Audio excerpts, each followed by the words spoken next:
Hello everyone. पिछली कुछ videos में हम लोगों ने एमपी सेट इंग्लिश लिटरेचर के 2024 और 2022 के पीवाईक्यू सॉल्व कर लिए थे।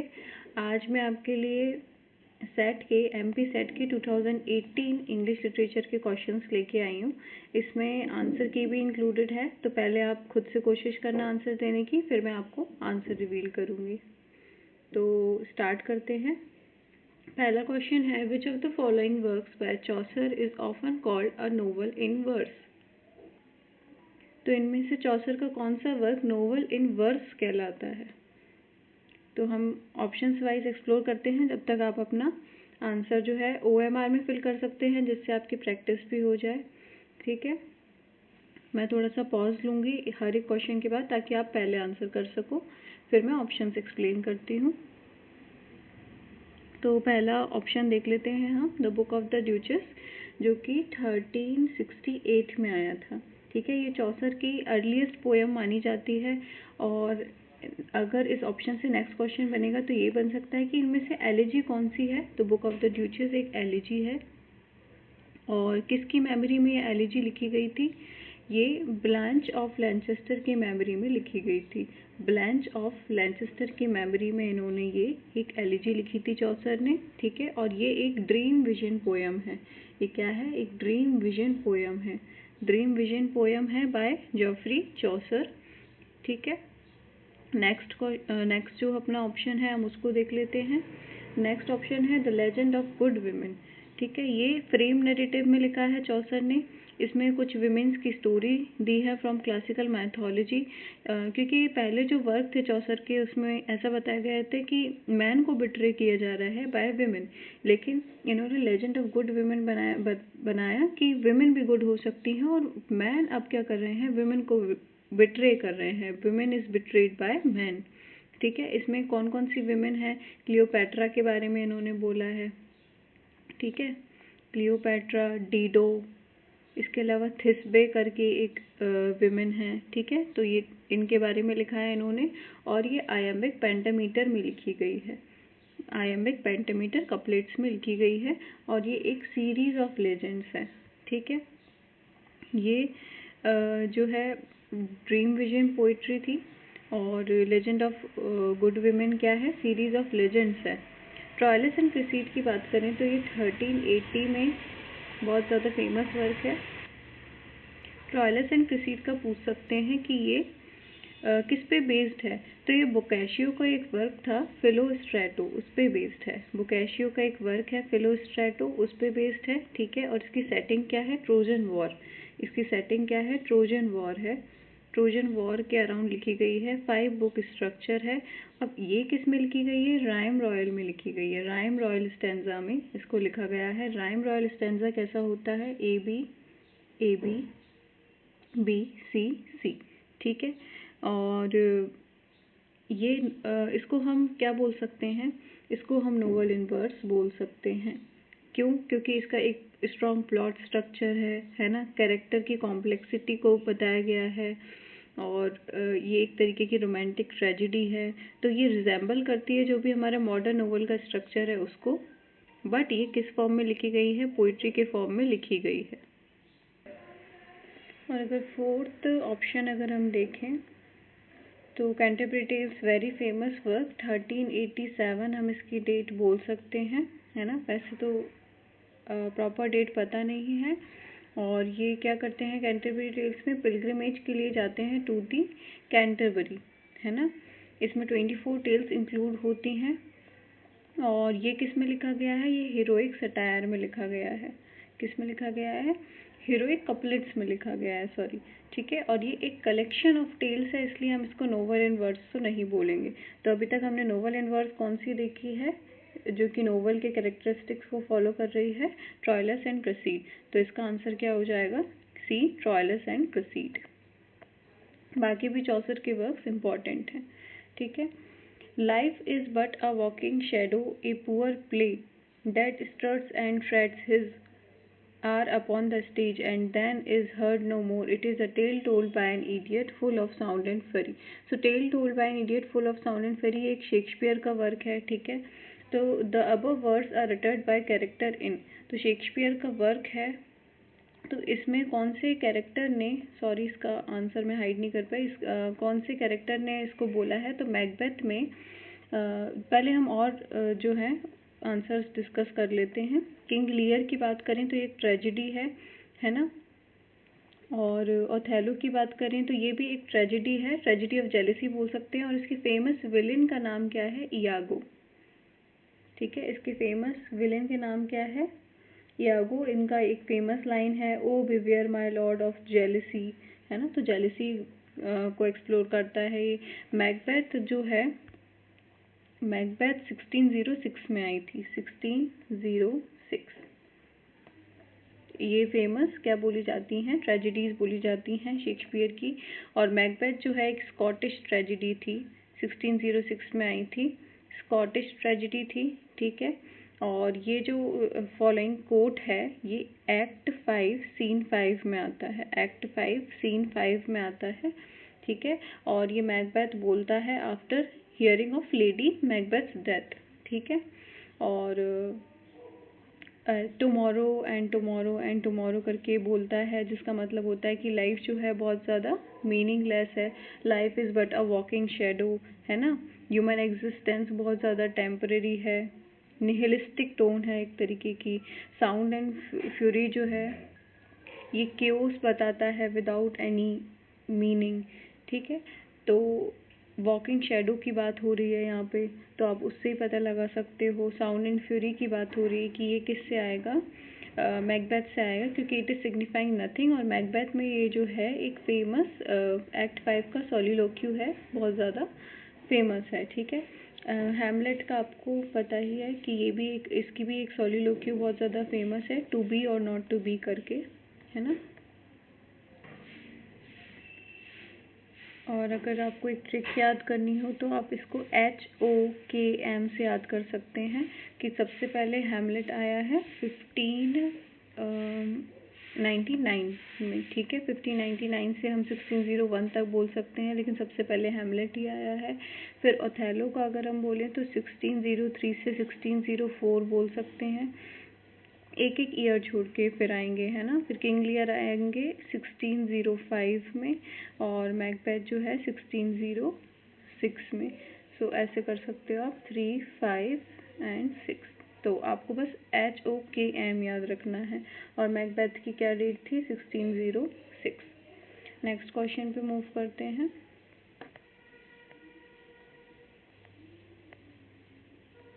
According to Francis Bacon, what makes a ready man? Ready man, अब आपको रेडी मैन से बिल्कुल समझ में आ जाएगा कि फ्रांसिस बेकन का एक फेमस ऐसे है। तो what makes a ready man, तो आप इसको पहले खुद सोच लीजिए इसका क्या आंसर होना चाहिए। रीडिंग, राइटिंग, कंसल्टेशन या फिर कॉन्फ्रेंस। तो इसकी मैं आपको फुल लाइन बोल देती हूँ। Reading make a full man, है ना, कि रीडिंग करने से क्या होता है, आप एक फुल मैन बन जाते हैं। और इसमें किसका पूछा है कि रेडी मैन किससे बनते हैं, तो किससे बनते हैं, कॉन्फ्रेंस से बनते हैं। ठीक है, इसका करेक्ट आंसर क्या है, कॉन्फ्रेंस।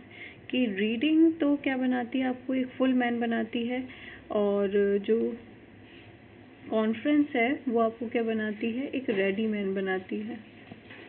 और राइटिंग क्या करती है, राइटिंग आपको एक एग्जैक्ट मैन बनाती है। ठीक है, तो अलग से भी पूछ सकते हैं रीडिंग का नेक्स्ट टाइम। रीडिंग क्या बनाती है, फुल मैन बनाती है। राइटिंग का हमने पढ़ा है क्या बनाती है, एग्जैक्ट मैन बनाती है।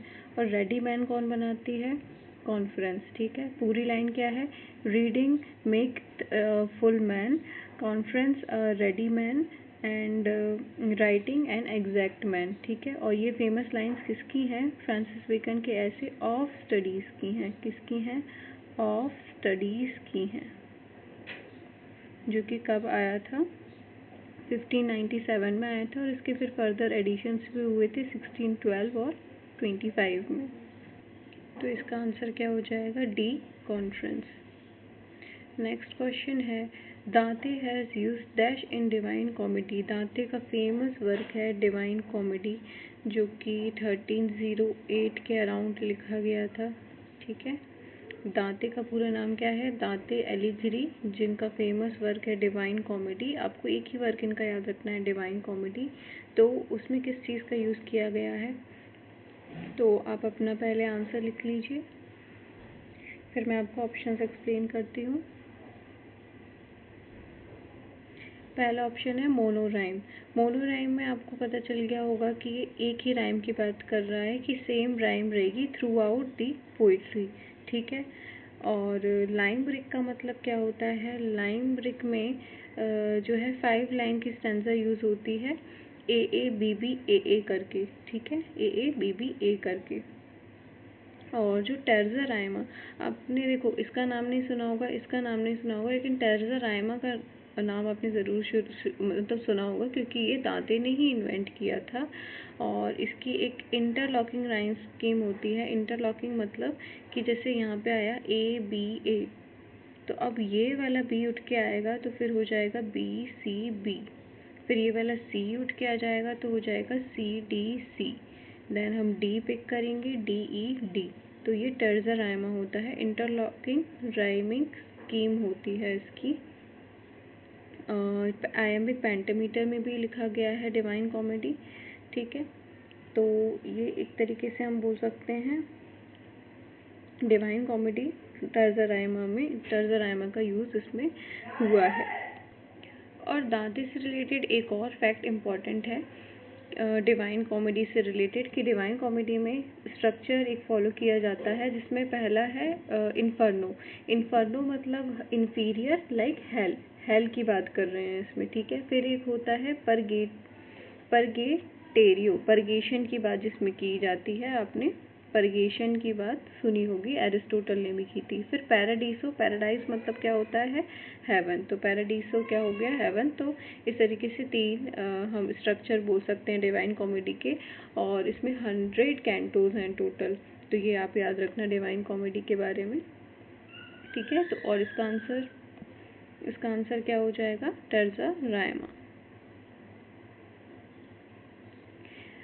अब नेक्स्ट क्वेश्चन है, which one is written in blank verse. Blank verse में कौन सा लिखा गया है?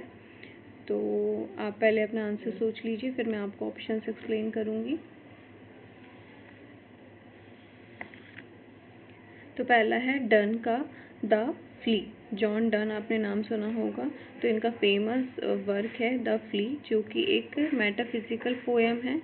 ठीक है, और ये राइम डिस्टेंसिक फॉर्म में लिखी गई है।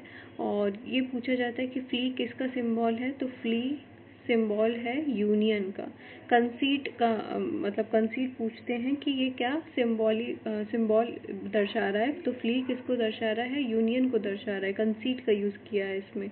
ठीक है, तो कंसीट है तो ब्लैक वर्ड्स तो नहीं होगा। ठीक है, ड्राइडन की बात करें, ऑल फॉर लव, तो 1677 में आया था। ठीक है, रिस्टोरेशन एज के एक फेमस राइटर हैं हमारे जॉन ड्राइडन, जिनकी एक रिस्टोरेशन फेमस ट्रेजेडी है ऑल फॉर लव 1677। बिल्कुल डेट याद रखना, ऑल फॉर लव बहुत ज़्यादा इंपॉर्टेंट है। और इससे एक क्वेश्चन पूछते हैं कि किस पे बेस्ड है, तो ये शेक्सपियर के एंटोनी एंड क्लियोपैट्रा पे बेस्ड है। ठीक है, ऑल फॉर लव किस पे बेस्ड है? एंटोनी एंड क्लियोपैट्रा पे बेस्ड है। और ये किस में लिखा गया है? ब्लैंक वर्स में लिखा गया है, modelled on the Shakespearean tragedy Antony and Cleopatra. और इसमें क्लासिकल यूनिटीज़ का भी ध्यान रखा गया है। और ये अनराइम्ड आयम्बिक पेंटामीटर, या फिर हम बोल सकते हैं ब्लैंक वर्स में लिखी गई है। ड्राइडन में इसमें हीरोइक कपलेट्स का यूज़ किया है ना। और शैले का बहुत ज़्यादा फेमस वर्क है ode to the west wind, sorry for the background noise. Ode to the west wind जो है 1819 में आया था। ठीक है, और इसमें जैसे हमने इसमें पढ़ा है डिवाइन कॉमेडी में टर्ज़ा राइमा। ठीक है, तो शैली का ode to the west wind भी टर्ज़ा राइमा में लिखा गया है, तो आपसे ये भी पूछ सकते हैं। ठीक है, और इसमें 5 कैंटोज हैं। डिवाइन कॉमेडी में कितने कैंटोज थे? 100 कैंटोज थे। और ode to the west wind terza rima में लिखा गया, तो इसमें कितने कैंटोज हैं? 5 कैंटोज हैं और टैज़र राइमा में मतलब लिखा गया है, तो इसमें राइम का यूज़ तो हुआ है, तो ब्लैंक वर्स तो बिल्कुल नहीं है। और शेक्सपियर का सोनेट 29 है, तो ये शेक्सपियर सोनेट इम्पॉर्टेंट है। पहले तो आपसे पूछ सकते हैं कि शेक्सपियर का जो सोनेट नंबर 29 है वो कब आया? 1609 में पब्लिश किया इन्होंने, ठीक है। शेक्सपियरन सोनेट की राइम स्कीम बहुत ज़्यादा इम्पॉर्टेंट है ना। ये इंटरलॉक्ड नहीं होता है, अनलाइक हम क्या बोल सकते हैं, स्पेंसेरियन सोनेट, लाइक, राइट, ठीक है। ए बी सी डी होगा, फिर देन ई एफ होगा, और लास्ट में क्या आएगा शेक्सपियरन सोनेट की राइम स्कीम में? जी जी, ठीक है। तो ये होता है शेक्सपियरन सोनेट की राइम स्कीम, और ये आयामिक पेंटामीटर में लिखी गई है। अब इसमें राइम स्कीम है तो ऑब्वियसली ये ब्लैंक वर्स में तो नहीं होगा, ठीक है। तो ब्लैंक वर्स का मतलब क्या होता है कि अनराइम्ड होना चाहिए, तो इसका आंसर हो जाएगा ऑल फॉर लव, और इसकी डेट क्या है? 1677, all for love. Next question पे मूव करते हैं। अब हम थोड़ा स्पीड में करते हैं, नहीं तो वीडियो बहुत ज़्यादा बड़ी हो जाएगी। विच एग्जाम्पलीफाइज द पुरिटन अटैक ऑन पोइट्री? तो पुरिटन अटैक का आपको बिल्कुल पता होना चाहिए कि किसने पुरिटन अटैक किया था पोइट्री पे। तो पहले मैं आपको ऑप्शंस बता देती हूँ जब तक आप अपना आंसर सोचिए। सबसे पहले बात करते हैं फिलिप सिडनी की अपॉलजी फॉर पोइट्री की, जो कि 1579 में आया था, ठीक है। तो इसको और क्या बोला जाता है? डिफेंस ऑफ पोइट्री भी बोला जाता है, ठीक है। और ये पुरिटन अटैक के रिस्पॉन्स में लिखी गई थी, ठीक है। और इसने पोइट्री को बोला था कि ये मोरली अपलिफ्टिंग होती है, और पोइट्री जो है टीच करती है, डिलाइट करती है। तो ये क्या है? एग्जाम्पलीफाई क्या पूछा है? अटैक, लेकिन ये तो डिफेंस में लिखी गई थी, तो ये आंसर तो बिल्कुल नहीं होगा। एग्जाम्पलीफाई मतलब कि क्या बता रही है? अटैक को बता रही है, जबकि ये हमें पता है ये अपॉलजी है, ये डिफेंस में लिखी गई थी। थॉमस लॉज का रिप्लाई जो है, ये इसका फुल टाइटल है a defence of poetry, music and stage plays की भी बात की है इसमें, ठीक है। और ये भी गोसो के अगेंस्ट लिखी गई थी, जस्ट लाइक सिडनी ने भी स्टीफन गोसो के अगेंस्ट लिखा था। लेकिन लॉज ने जो है पोइट्री के साथ में म्यूजिक और स्टेज प्लेस की भी बात की थी, जिसमें ये ड्रामा और लिटरेचर को सपोर्ट करते हैं। तो एक तरीके से काउंटर अटैक हम इसको बोल सकते हैं। लेकिन हमसे क्या पूछा है? पुरिटन अटैक पूछा है। गैब्रियल हार्वे का 4 लेटर्स जो है, ये लिटरेरी कंट्रोवर्सी पैम्फलेट है, और ये हार्वे और जो नैश है हमारी, उनके क्वारल से रिलेटेड है। 4 लेटर्स बाय गैब्रियल हार्वे। तो ये स्पेसिफिकली पुरिटन अटैक नहीं है। पुरिटन अटैक कौन सा है? स्टीफन गोसो का स्कूल ऑफ अब्यूज़, जो कि 1579 में आया था, 1579। तो स्टीफन के स्कूल ऑफ अब्यूज़ को कब पब्लिश किया गया था? 1579 में। और 1579 या फिर 80 में बोल सकते हैं कि जो शैली हैं उन्होंने इसका डिफेंस किया था। जो स्कूल ऑफ अब्यूज़ है वो आयरॉनिकली डेडिकेट किसको की गई थी? सिडनी को की गई थी। तो इसका आंसर क्या हो जाएगा? D, Stephen Gosson's school of abuse. इन्होंने अटैक किया था पोइट्स पे, म्यूजिशियंस पे, ड्रामेटिस्ट पे, और बोला था कि पोइट्री जो है करप्ट करती है मोरल्स को, और ये रिप्रेजेंट करता है पुरिटन हॉस्टिलिटी को टुवर्ड्स द थिएटर। तो एक क्लासिकल एग्जाम्पल है पुरिटन अटैक ऑन लिटरेचर का, ठीक है। 1579 गोसोन का अटैक होता है, और जो सिडनी डिफेंड करते हैं वो 1579-80 में करते हैं। नेक्स्ट क्वेश्चन है रिचर्डसन क्लैरिसा। रिचर्डसन, या फिर हम बोल सकते हैं सैमुअल रिचर्डसन का क्लैरिसा बहुत ज़्यादा फेमस वर्क है, जो कि 1748 में आया था। तो हमसे पूछा ये कि किस कैटेगरी में फॉल करती है, किस तरीके की नोवेल है।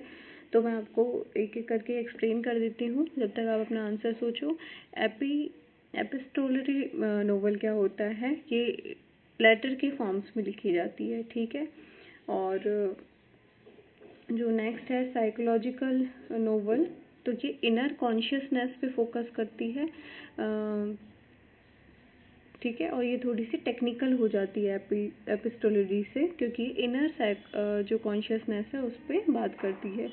रियलिस्टिक नोवेल आपको नाम से ही समझ में आ जाएगा कि रियलिटी को डिपिक्ट करेगी, एवरीडे लाइफ को डिपिक्ट करेगी, ठीक है। और जो बिल्डुंग्स रोमान जो है बहुत ज़्यादा फेमस है। इसको हम नोवेल ऑफ फॉर्मेशन भी बोलते हैं। क्या बोलते हैं? नोवेल ऑफ फॉर्मेशन भी बोलते हैं, जिसमें एक तरीके से ग्रोथ होती है जो भी प्रोटैगनिस्ट रहती है उसकी। फेमस एग्जांपल है डेविड कोपरफील्ड बाय चार्ल्स डिकेंस, ठीक है। तो चार्ल्स डिकेंस का पूछ सकते हैं कि ये क्या है? बिल्डुंग्स रोमान है।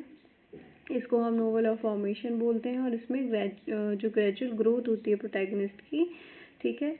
और सैमुअल रिचर्डसन का और अगर हम बोलें तो इनका क्लैरिसा तो इम्पोर्टेंट है ही, साथ में पेमिला बहुत ज़्यादा इम्पोर्टेंट है।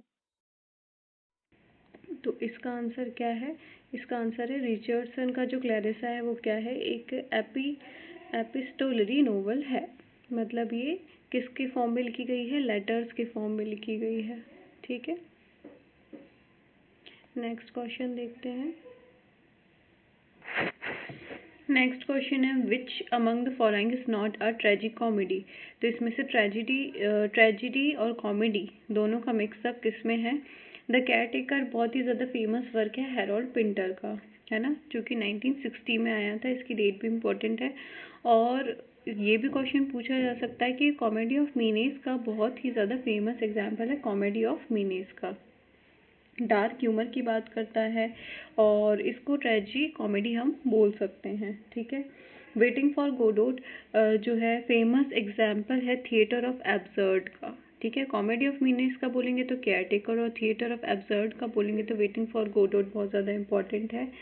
और इसमें भी कॉमेडी और डिस्पेयर का बहुत अच्छा सा मिक्स है। और ये हम बोल सकते हैं इसका सबटाइटल ही क्या बोलता है? ट्रेजी कॉमेडी इन 2 एक्ट्स, है ना। वेटिंग फॉर गोडोट का सबटाइटल याद रखना, ए ट्रेजी कॉमेडी इन 2 एक्ट्स, ठीक है। तो ये भी एक ट्रेजी कॉमेडी है। चेरी ऑर्चार्ड की बात करें तो ये चेखोव की है। किसकी है? एंटोन चेखोव की, इम्पॉर्टेंट है।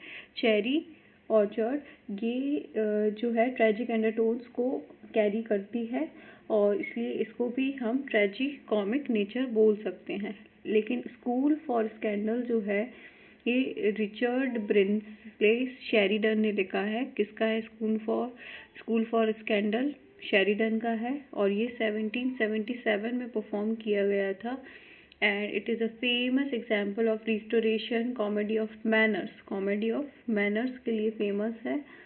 और ये प्योर एकदम कॉमेडी है, इसमें कोई ट्रेजिक एलिमेंट है ही नहीं। तो इसका आंसर क्या हो जाएगा? School for scandal, D, okay. Next question देखते हैं। लिरिकल बैलाड्स वॉज पब्लिश्ड इन।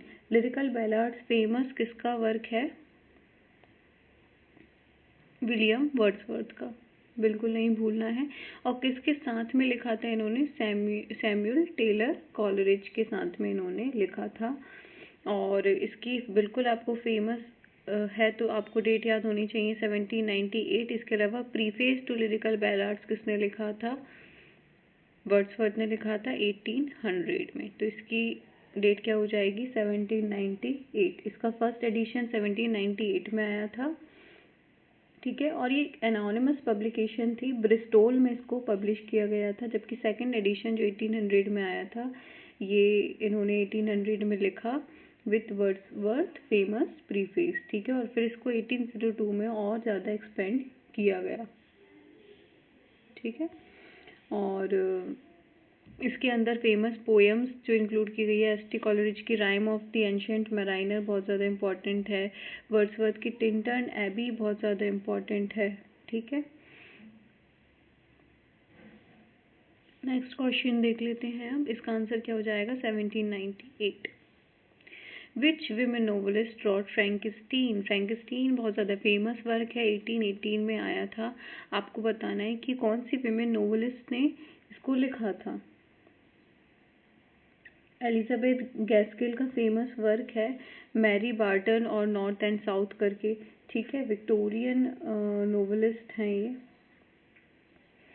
और जॉर्ज इलियट की बात करें तो इनका पेन नेम बहुत ज़्यादा इम्पोर्टेंट है, मैरी एंड इवांस करके इनका पेन नेम है, ठीक है। मिडिल मार्च कर इनका एक वर्क है। और सिलस मैरिनर इनका वर्क है। शार्लो ब्रॉन्टे का अगर बोलें हम तो जेन आयर है ना, ये भी मिड 19th सेंचुरी की नोवेलिस्ट हैं। तो ये वर्क किसका है? फ्रैंकेनस्टीन मैरी शेली का है। 1818 में पब्लिश हुआ था और इसका सब टाइटल बहुत ज़्यादा इम्पोर्टेंट है। सब टाइटल क्या है इसका? The modern Prometheus. सब टाइटल पूछे जाते हैं। फ्रैंकेनस्टीन का सब टाइटल क्या है? द मॉडर्न प्रोमीथियस, ठीक है। Gothic plus early signs fiction की बात करता है और ये मैरी शेली ने जब लिखा था जब वो 18-19 साल की थी और इसको फर्स्ट साइंस फिक्शन नोवेल भी बोला जाता है। तो फ्रैंकेनस्टीन किसकी है? मैरी शेली की, और इसको फर्स्ट साइंस फिक्शन बोला जाता है। नेक्स्ट क्वेश्चन देखते हैं। Who among the following is not a graveyard poet? इनमें से ग्रेवयार्ड पोएट कौन सा नहीं है? तो ग्रेवयार्ड पोएट जो है वो मिड 18th सेंचुरी में आए थे। इनकी थीम क्या होती थी? ग्रेवयार्ड से आपको समझ में आ जाएगा कि डेथ के बारे में बात करते थे, मेलनकली के बारे में बात करते थे, मोरालिटी के बारे में बात करते थे, ठीक है। तो इनमें से हम एक एक करके देख लेते हैं। थॉमस पर्नेल का फेमस वर्क है ए नाइट पीस ऑन डेथ। तो इनके वर्क में ही डेथ आ जा रही है ना। पर्नेल का क्या फेमस वर्क है? Night piece on death. तो ये अर्ली ग्रेवयार्ड टोन है। अलेक्जेंडर पोप का फेमस वर्क है रेप ऑफ द लॉक, जो कि 1712 में आया था। इसके अलावा इन्होंने ऐसे ऑन मैन लिखा था और ये न्यू क्लासिसिस्ट पोएट है। और एडवर्ड यंग की हम बात करें तो इनका फेमस वर्क है नाइट थॉट्स बिल्कुल नहीं भूलना है। मेजर ग्रेवयार्ड पोएट हैं Edward young. Meditations on death इन्होंने लिखे हैं। रॉबर्ट ब्लेयर की बात करें तो द ग्रेव करके इनका एक वर्क है, तो ये भी क्लासिक ग्रेवयार्ड पोएम है। बस कौन नहीं है? अलेक्जेंडर पोप ने ऐसी कोई भी चीज़ नहीं लिखी है, ठीक है। तो इसका आंसर क्या हो जाएगा? Alexander pope.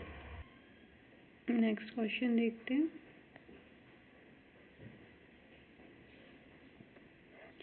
D.H. लॉरेंस की कॉकश्योर विमेन और mansure man the anti feminist work is an example of. तो ये किस तरीके का ऐसे है?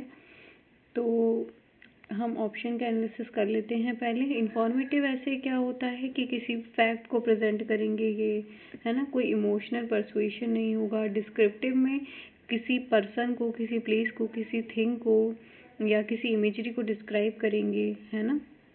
और आर्ग्यूमेंटेटिव ऐसे क्या होता है कि एक तरीके से परसुएड करने की कोशिश करेंगे रीडर को, रीजनिंग यूज़ करेंगे, रिटोरिक यूज़ करेंगे। और इसमें जो वर्क है कॉकश्योर विमेन और मैनश्योर मैन में जो लॉरेंस हैं वो क्लियरली आर्ग्यू कर रहे हैं अगेंस्ट द फेमिनिस्ट आइडियोलॉजी, ठीक है। तो इसका टोन क्या है? आर्ग्यूमेंटेटिव ही है। और नैरेटिव में आपको तो पता ही होगा, tales a story and chronological events, ठीक है। तो ये एक स्टोरी टेलिंग तो बिल्कुल भी नहीं है, तो इसका आंसर क्या हो जाएगा? सी। नेक्स्ट क्वेश्चन पे मूव करते हैं। Which poem of Sylvia Plath describes the condition of pregnant women? तो सिल्विया प्लाथ की कौन सी पोएम जो है वो कंडीशन ऑफ प्रेग्नेंट वीमेन को दर्शाती है? इसमें भी आंसर शो हो गया है। मेटाफर्स करके किसकी पोएम है? सिल्विया प्लाथ की पोएम है, जिसमें जो कंडीशन ऑफ प्रेग्नेंट वीमेन है उसको दर्शाया गया है। मिरर जो है वो एजिंग और आइडेंटिटी के बारे में है। सिल्विया प्लाथ की ही पोएम है। इसमें मिरर को ऑब्जेक्टिव ट्रूथ की तरह दिखाया गया है, एजिंग और आइडेंटिटी की बात करता है। बलून्स जो है ये डोमेस्टिक सेटिंग है इसकी थोड़ी, लेकिन ये फिर भी प्रेगनेंसी की बात नहीं करता है। इनसोम्नियक जो है वो स्लीपलेसनेस के बारे में बात करता है, साइकोलॉजिकल टेंशन के बारे में बात करता है। मेटाफर्स जो है इसमें इन्होंने 9 लाइन की एक जो है पोएम है और इसमें 9 मंथ्स ऑफ प्रेगनेंसी को दिखाया गया है विद, और ईच लाइन कंटेन्स 9 सिलेबल्स, ठीक है। तो इनकी फेमस लाइन भी है I am a riddle in 9 syllables, ठीक है, तो 9 syllables की मेटाफर्स में बात की गई है। नेक्स्ट क्वेश्चन देखते हैं। Whose poems heralded the Celtic revival in 18th century? तो कौन सी पोयम जो है कैल्टिक रिवाइवल को बताती है इन द 18th सेंचुरी? तो पहले आप इसका आंसर सोच लो, इसके और ऑप्शंस मैं आपको बता देती हूँ।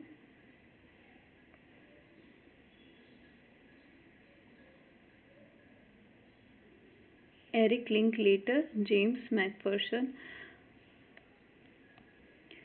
तो ये जो क्वेश्चन है 18th सेंचुरी की बात करता है, और W.B. यीस्ट 1920th सेंचुरी के जो हम बोल सकते हैं leader of the Irish literary revival, Ireland से बिलोंग करते थे, एबे थिएटर से रिलेटेड है। Y.B. यीस्ट, ये भी याद रखना, इनको नोबेल प्राइज़ मिला था 1923 में, तो ये 18th सेंचुरी से तो बिलोंग ही नहीं करते हैं। अल्फ्रेड लॉर्ड टेनिसन की बात करें तो ये भी विक्टोरियन पोएट है ना, और 1809 में इनका बर्थ हुआ था। ये इनका फेमस है आर्थरियन लीजेंड्स, लेकिन ये कैल्टिक रिवाइवल मूवमेंट से रिलेटेड नहीं है। एरिक लिंकलेटर की बात करें तो ये भी 20th सेंचुरी से रिलेटेड है, इनका कोई कनेक्शन नहीं है 18th सेंचुरी से। तो हमारा आंसर क्या हो जाएगा? James Macpherson. जेम्स मैकफर्सन ने ओशियन पोएम्स करके पब्लिश किया था, जो कि कैल्टिक रिवाइवल से रिलेटेड है, और they were the translations of the ancient Ossian. और ये यूरोपियन रोमांटिक इंटरेस्ट की बात करते हैं इन द कैल्टिक कल्चर। इन्होंने गोएथे को इन्फ्लुएंस किया था, नेपोलियन को इन्फ्लुएंस किया था, तो ये 18th सेंचुरी कैल्टिक रिवाइवल से रिलेटेड है। नेक्स्ट क्वेश्चन पे मूव करते हैं। Nation and narration is written by. Nation and narration किसने लिखा है? तो ऑप्शंस एक्सप्लोर करते हैं। एडवर्ड सईद का फेमस कॉन्सेप्ट है ओरिएंटलिज्म का, ये बिल्कुल नहीं भूलना है। ओरिएंटलिज्म से डायरेक्ट क्वेश्चन आ सकता है, और इसकी डेट भी पूछी जा सकती है 1978। इसके अलावा इन्होंने कल्चर और इम्पीरियलिज्म की भी बात की है, ठीक है। ओरिएंटलिज्म, इम्पीरियल डिस्कोर्स की बात करते हैं ये, ठीक है। पोस्ट कॉलोनियल थ्योरी का इनने फाउंडेशन दिया था। और होमी के भाभा की बात करें तो इनके फेमस कॉन्सेप्ट हैं हाइब्रिडिटी के, मिमिक्री के, थर्ड स्पेस इनका बहुत फेमस कॉन्सेप्ट है, थर्ड स्पेस, ठीक है। और इन्होंने बात की थी कि nation is constructed through discourse. तो नेशन एंड नरेशन किसका है? होमी के भाभा का है। इसके अलावा उन्होंने हाइब्रिडिटी, मिमिक्री की बात की है, थर्ड स्पेस की बात करी है, और नेशन एज नरेशन की बात की है। और ऑप्शंस देखें, गायत्री चक्रवर्ती स्पीवक का फेमस है कैन दी सब अल्टर्न स्पीक। तो सब अल्टर्न थ्योरी इन्होंने दी है, सब अल्टर्न नहीं भूलना है। डीकंस्ट्रक्शन से रिलेटेड है ये, इन्होंने एक तरीके से ट्रांसलेट करने की कोशिश की थी डेरिडा को, ठीक है। और बिल एशक्रॉफ्ट की बात करें तो इनका फेमस वर्क है the empire writes back. Ashcroft ने क्या लिखा है? The empire writes back. और ग्रिफिथ और टिफिन के साथ में इन्होंने ये वर्क लिखा था, और पोस्ट कॉलोनियल लिटरेचर से रिलेटेड है। नेक्स्ट क्वेश्चन पे मूव करते हैं। इसका आंसर हो जाएगा Homi Bhabha. Which of the following is a dramatic poem written by John Milton? तो ये सभी पोएम किसकी हैं? जॉन मिल्टन की है। एनिमा डिवर्जन्स, एनिमा, ऑप्शंस एक्सप्लोर करेंगे तो प्रोज पैम्पलेट है एनिमा डिवर्जन, है ना, पोइट्री नहीं है ना। 1641 में एनिमा डिवर्जन्स नाम से इनका एक प्रोज पैम्पलेट आया था, और ये रिलीजियस और पॉलिटिकल राइटिंग से रिलेटेड है। ली एलिगरी की बात करें तो ये पेस्टोरल लिरिक पोएम है, ठीक है। और हमसे क्या पूछा है? ड्रामेटिक पोएम पूछा है। ली एलिगरी क्या है? पेस्टोरल लिरिक पोएम है। पेंसेरोसो की बात करें तो पेंसेरोसो एज अ कंपेनियन पोएम लिखी गई थी टू दी एलिगरी, ठीक है। पेंसेरोसो भी जो मिल्टन की है फेमस पोएम है, कंपेनियन पोएम। सैमसन एगोनिस्टिस जो है ये सैमसन एगोनिस्टिस जो है ये है एक क्या ड्रामेटिक पोएम। सैमसन एगोनिस्टिस एक क्लोजेड ड्रामा है, ग्रीक ट्रेजेडी सोफोक्ल्स का इन्फ्लुएंस था इसमें, ठीक है। तो ड्रामेटिक पोएम का एग्जाम्पल क्या हो जाएगा, सैमसन एगोनिस्टिस। और इसका टाइम पीरियड बोलें तो क्या था, 1671। और मिल्टन का फेमस पैराडाइज लॉस्ट तो आपको पता ही होगा। नेक्स्ट क्वेश्चन है, who is the author of the narratives poem a lover's complaint, Venus and Adonis, the rape of the Lucrece. तो ये फेमस नैरेटिव पोएम्स दी हैं, a lover's complaint, Venus and Adonis तो आपको पता ही होगा, नहीं तो फिर आपको रेप ऑफ लुक्रीस से समझ में आ जाएगा। इसके ऑप्शंस देख लेते हैं, Ben Jonson, Aphra Behn, Marlowe and Shakespeare. तो इसका करेक्ट आंसर क्या है, शेक्सपियर, ठीक है। शेक्सपियर ने ये सारे वर्क लिखे थे। लवर्स कंप्लेंट की बात करें तो 1609 में आया था। लवर्स कंप्लेंट आया था 1609 में, जब इनके सोनेट्स आए थे, हमने सोनेट नंबर 29 देखा था, है ना। इसके अलावा वीनस एंड एडोनिस की बात करें तो ये 1593 में आया था, and it was dedicated to the Earl of Southampton. ये पूछा जाता है वीनस एंड एडोनिस का। ये जो क्वेश्चन में ही वर्क दे रखे हैं बहुत ज़्यादा इंपॉर्टेंट है। वीनस एंड एडोनिस किसको डेडिकेट किया गया है, अर्ल ऑफ साउथहैम्पटन को, ठीक है। और रेप ऑफ द लुक्रीस कब आया था, 1594 में, और ये एक रोमन लेजेंड पे बेस्ड है। तो ये सब किसके वर्क हैं, शेक्सपियर के वर्क है। बैन जॉनसन की बात करें तो इनका वॉलपोन और द एल्केमिस्ट करके बहुत ज़्यादा फेमस वर्क है। और एफ्रा बेन का ओरुनोको बहुत ज़्यादा फेमस है, और ये रिस्टोरेशन ड्रामेटिस्ट हैं, है ना, फीमेल रिस्टोरेशन ड्रामेटिस्ट हैं।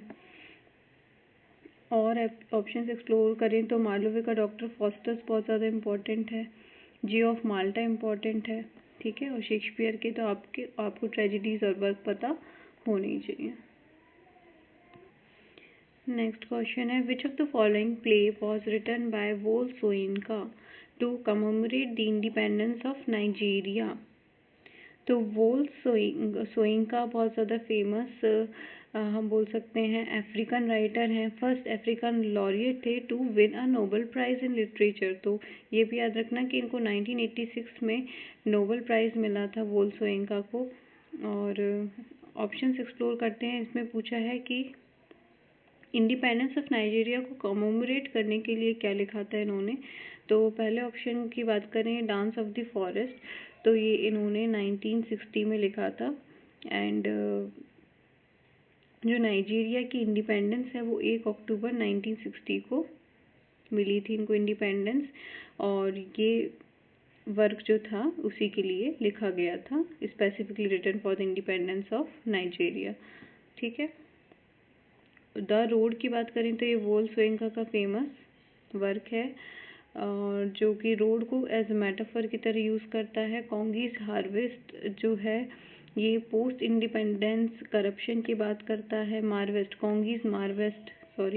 मैडमैन और स्पेशलिस्ट जो है ये वॉर ट्रॉमा और मॉरल डिके को बताता है। लेकिन इंडिपेंडेंस के बारे में कौन सा लिखा गया था, dance of the forest. Next question पे मूव करते हैं, which literary process etymologically means carrying across का मतलब क्या है।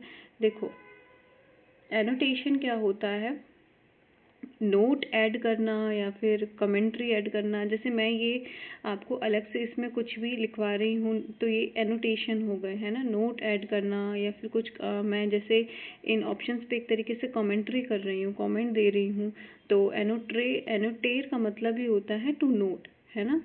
तो कैरिंग अक्रॉस तो नहीं होगा।